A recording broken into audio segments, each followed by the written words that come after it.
I have two brief questions I'd like to ask, if I may.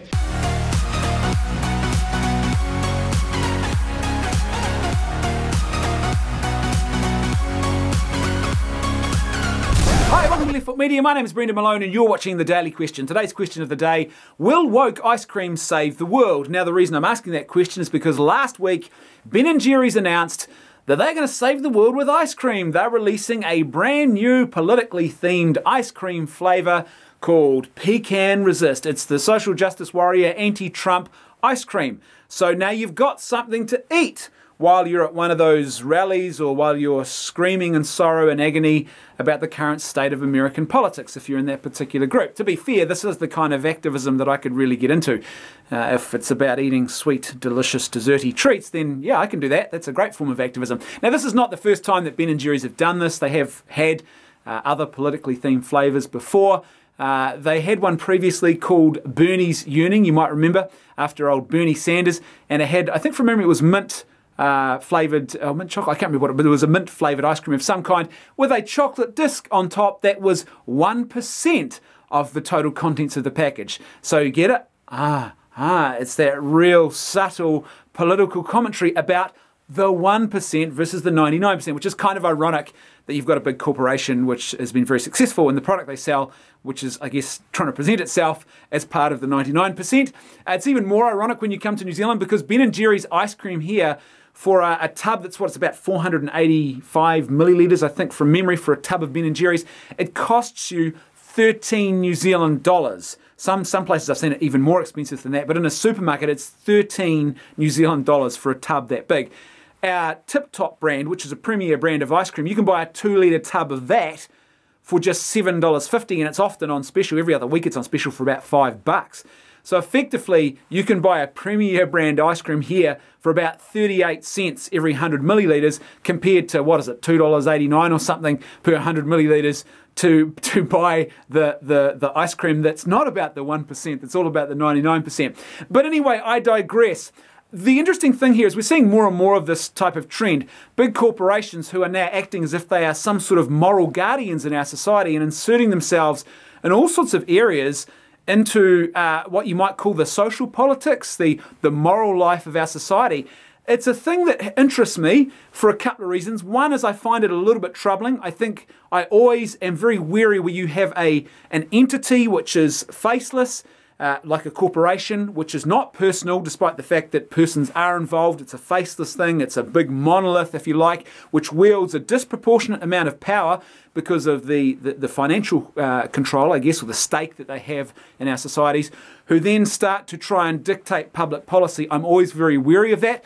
And I am very wary of that here, regardless of what the politics are that the different corporations are trying to push. And I'm not convinced that it's a good thing to live in a highly corporatized society where corporations effectively are far too much involved in our lives and in our communities, and particularly in this type of way. I think also, and really what's more of an issue here is the fact that this is little more than corporate virtue signaling, I think. Really, this is about trying to sell a product at the end of the day.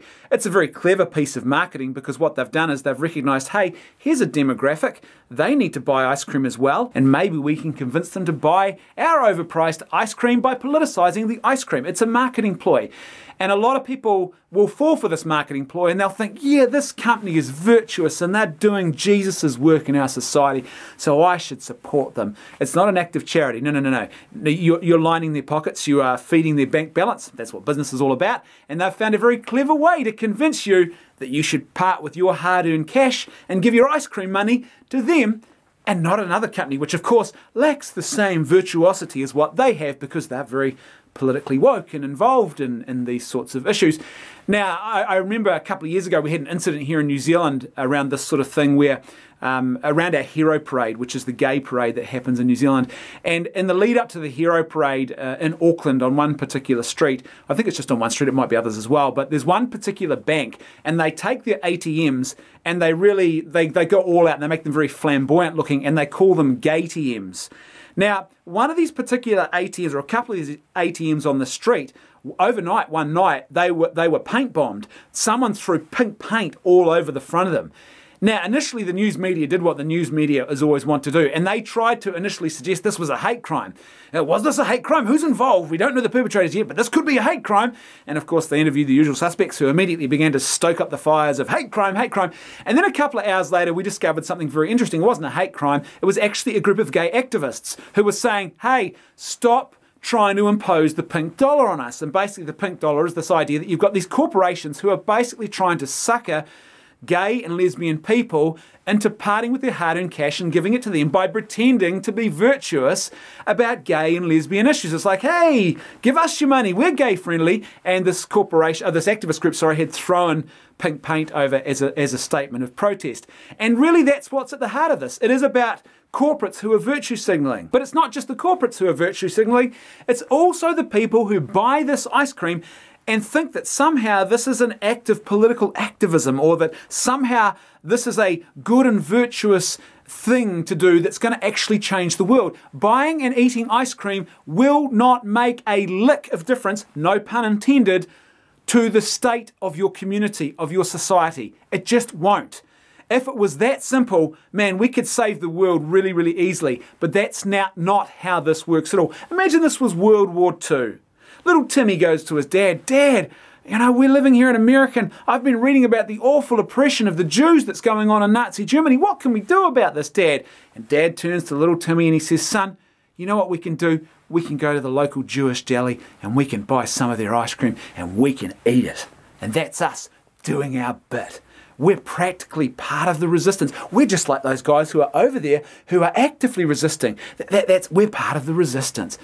And the little kid would be like, Dad, that doesn't make any sense. And the little kid would be right, because it doesn't make any sense, because that's not how virtue is increased in the world.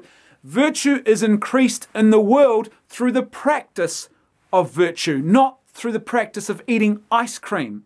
If you want to make the world a better place, it starts with you. G.K. Chesterton once famously wrote a letter to the editor of his local newspaper after the editor had published an editorial basically decrying the state of the world and all the crises and problems in the world, and basically it said, what's wrong with the world today?